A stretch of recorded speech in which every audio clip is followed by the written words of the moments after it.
back position in the NFL is practically dead, and today we're going to be talking about why that is and what happened to the running backs over the years. Because back in the day, the running back position was one of the most valuable positions in all of football. I mean, running backs were getting taken top 5, number 1 overall, and now they are completely valueless, and guys can't even get a second contract with their team. Today we're going to be talking about that. Leave a like on the video if you enjoy, and let's hop right in. So today was the final day for franchise tag deadlines, and a few notable running backs were not able to land second contracts with their teams. The main names being Saquon Barkley, Josh Jacobs, and Tony Pollard.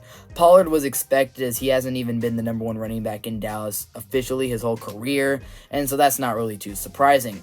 However, Josh Jacobs and Saquon Barkley, who have both been workhorse backed for their teams over the last few years, were not able to land second contracts. And it's very sad because both these guys have been great and both had career seasons last year.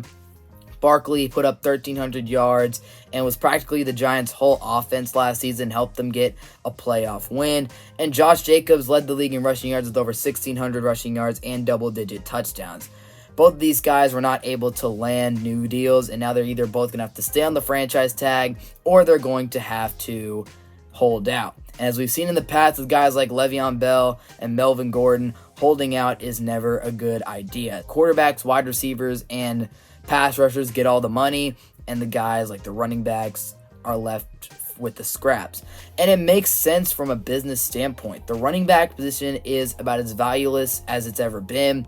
I mean, looking at the last 3 Super Bowl champions, the Chiefs starting running back last year with a 7th round pick in Isaiah Pacheco. The Rams had Cam Akers and Darrell Williams, both not making a crazy amount of money, not star caliber running backs at all. And then the Bucs in 2020 had Leonard Fournette, who was a mid-season free agent acquisition. Meanwhile, quarterbacks like Daniel Jones, who came into this offseason needing a new contract, had a pretty solid season, and before this year he was a pretty below average to mediocre QB, and he ended up landing a $40 million contract after just one decent season. Meanwhile, Saquon Barkley, the engine of that offense, ended up getting no new contract, and he's going to have to hold out or play on the franchise tag.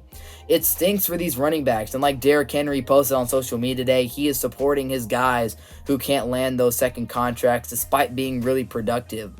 But that's the way that running back position works in the NFL. And once you're done with your rookie contract, after the 4 or 5 years are up, you get a franchise tag, and you get another franchise tag, and then once you're 28 years old, you're pretty much let go into free agency, and your team drafts another running back out of college who's younger, faster at that point, who's had less mileage. Ezekiel Elliott got cut, which does make sense considering that Zeke has been falling off a cliff since he signed his extension, and that is a reason why many owners are afraid to give their running back second contracts. If you look at the Zeke situation, he really fell off after his rookie deal was up, and the Cowboys paid him a premium for some reason.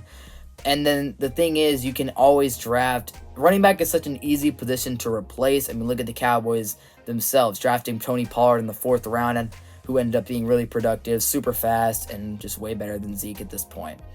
And that's just the way it is. I mean, look at this offseason. It is clear that the running back position is completely valueless to the ownership. And, I mean, look at Dalvin Cook, who's been one of the league's best running backs the last few years. And he just got cut by the Vikings because they think Alexander Madison can put up some solid production by just getting paid less.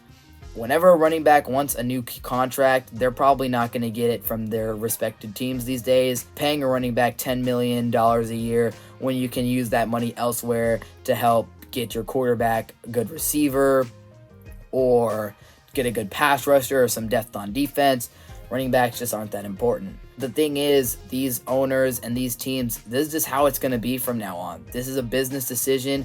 Running backs can be easily replaced through the draft. In the 3rd, 4th round, you can find guys like Tony Pollard, like Isaiah Pacheco in the late rounds. You don't need to use premium draft picks or premium money on a position that isn't that important anymore.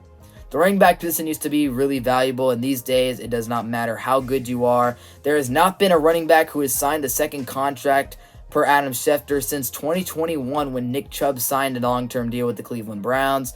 That is the last time any running back got a second long-term contract, and now it might be the last for a long time. Really good running backs don't get paid the big bucks anymore. And looking at the younger crop of running backs, what's going to happen when Breece Hall, Kenneth Walker, Jonathan Taylor are up for new contracts? Their teams are probably not going to want to pay them a lot of money either, and they're probably going to be stuck in the same loop. What is going to happen in the future with the running back position? Why would anyone want to play a position in the NFL at the highest level where you're just going to get used and you're going to get a ton of mileage over your first 4, 5, 6 years, and then once you're 28 years old, you're considered valueless and you're just dumped off into free agency for good. You can't land a second contract and secure the bag. Why would anyone want to play that position? It just makes no sense. We'll see what ends up happening with the running back position in the future, but it's not looking good. The future of the position is extremely low right now, and when some of the best players in your sport at that position cannot land a second contract, you know that things have fallen severely for that position. So that's going to wrap it up for the video. I hope you guys enjoyed. Remember to leave a like if you enjoyed the video. Subscribe to the channel if you're new. And let me know down in the comments, what do you guys think about the running back position? Yeah, thank you guys for watching the video, and I'll catch you guys in the next one. Peace out.